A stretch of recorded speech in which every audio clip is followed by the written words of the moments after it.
বিরতির পর স্বাগত। প্রদীপ প্রজ্বলনের মধ্য দিয়ে স্বাস্থ্য সচেতনতামূলক আলোচনা এবং বিনামূল্যে স্বাস্থ্য শিবিরের সূচনা হয় আগরতলাস্থিত দেশবন্ধু চিত্তরঞ্জন ক্লাবে। সেদিনের স্বাস্থ্য সচেতনতামূলক অনুষ্ঠানে উপস্থিত ছিলেন নয় বনমালীপুর বিধানসভার বিধায়ক গোপাল রায়, দেশবন্ধু চিত্তরঞ্জন ক্লাবের সভাপতি চিত্তরঞ্জন সাহা, আগরতলা প্রেস ফোরামের চেয়ারম্যান সঞ্জয় পাল, ক্লাব ফোরামের সভাপতি প্রণব সরকার, সাধারণ সম্পাদক Debashis Bhattacharya, cardiac surgeon doctor Kunal সহ অন্যান্যরা। এদিনের এই স্বাস্থ্য শিবিরে সকল রোগীদের বিনামূল্যে স্বাস্থ্য পরিষেবা এবং ওষুধ প্রদান করা হয়। সে বিষয়ে কি বলছেন সংশ্লিষ্টরা শোনাবো।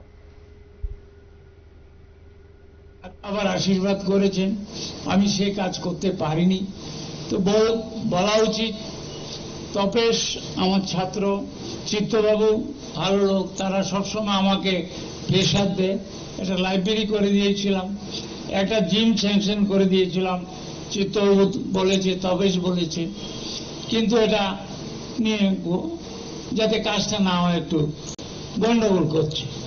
আমি চিঠি লিখেছি, চিত্তবাবু লিখেছে, আর মায়েদের জন্য, বোনদের জন্য আমি অনেক আগে একটা মিউজিক ইনস্ট্রুমেন্ট দিয়েছিলাম, আবারও চেয়েছে, আমি স্যাংশন করে দিয়েছি। চিত্তবাবু আমাকে, প্রেসিডেন্ট আমাকে একটা এস্টিমেট দিয়েছিল। কিন্তু এটা তো জানেন যে সব সময় প্রবলেমটা হয় নিচের দিকে, সূর্যের থেকে কিন্তু বালু অত্যন্ত গরম হয়ে যায়। এই সূর্যকে কন্ট্রোল করা যায়, বালুকে কন্ট্রোল করা যায় না, তাই একটু বিলম্ব হচ্ছে। আমি কথা দিয়ে যাচ্ছি, আমার ইচ্ছা ছিল এই এলাকায় অ্যাম্বুলেন্স নেই। আমি টোটাল 11টা অ্যাম্বুলেন্স দিয়েছি আমার গত এবং বর্তমানে।